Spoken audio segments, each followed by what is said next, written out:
नमस्कार किसान साथियों, स्वागत है आपका हमारे YouTube channel life of agriculture में। किसान साथियों, लहसुन की खेती करने वाले जितने भी हमारे किसान भाई हैं, उनकी एक समस्या हमेशा बनी रहती है। उसका सोल्यूशन सही से हो नहीं पाता है। हम कौन सी दवाई का हमें प्रयोग करना है, इसकी सही जानकारी नहीं होने के कारण हमारी लहसुन की सही ग्रोथ, उसका पीलापन ख़त्म नहीं हो पाता है।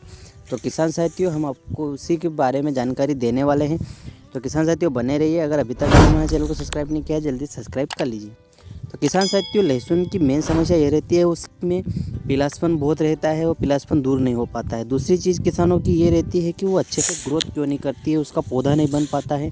तो हमें उसके लिए कौन से दवाइयों का प्रयोग करना है और कौन से टॉनिक का प्रयोग करना है। तो किसान साथियों, सबसे पहले तो अगर पीलापन की अगर हम बात करें तो पीलापन आने का मेन रीज़न ये रहता है कि या तो आपकी भूमि में अधिक नमी होने के कारण उसमें फंगस की शिकायत ज़्यादा रहती है, जिस वजह से पीलापन और उसके पत्तों के सिरे जो होते हैं वह सूखने लग जाते हैं।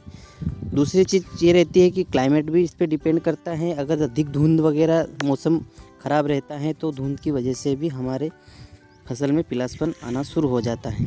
तो इसके लिए हमें क्या करना है, क्योंकि अगर सही तरह से धूप नहीं खिलती है तो प्रकाश संश्लेषण की क्रिया सही से नहीं हो पाती है, जिससे कि हमारे फसल के पत्ते जो होते हैं वो धीरे धीरे पीलापन आने लग जाता है।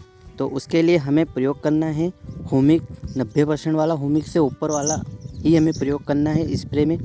और ज़मीन में अगर आपको खाद के साथ अगर उसको देना है तो खाद के साथ भी आप अच्छे 100% तक, 98% तक भी होमिक आते हैं, उनको प्रयोग करना है। दूसरी चीज़ है हमें स्प्रे में और कौन सी चीज़ों का प्रयोग करना है। तो किसान साथियों, इसके लिए आप बेस्ट फंगीसाइड का हमें इस्तेमाल करना है। हमें लोकल और सस्ते वाले फंगीसाइड का इस्तेमाल नहीं करना है। तो सबसे पहले तो हमें सबसे अच्छा वाला फंगीसाइड लेना है। उसके बाद हमें बेस्ट होमिक वाला, जो 90 से 100% के बीच में जो होमिक आते हैं वही प्रयोग करने हैं कंपनी के। तीसरी चीज़ हमें इसमें किसान साथियों, तीसरा रीज़न ये रहता है पीलापन का कि हमारी फसल में कहीं कीटों और रस चूसक कीटों का प्रकोप तो नहीं है। अगर ऐसा है, अगर आप अपनी फसल को गौर से देखिए, बीच जो मेन सिरा जो पत्ता निकल रहा है, अगर उसमें रस चूसक कीटों का अगर प्रकोप है तो आप उसके लिए बेस्ट कीटनाशक का प्रयोग करिए।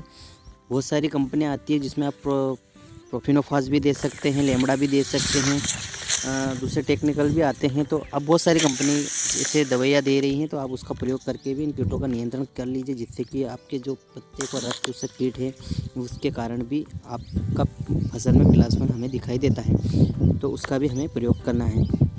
तो किसान साथियों, कैसी लगी आपको हमारी जानकारी, हमें कमेंट बॉक्स में ज़रूर दीजिए।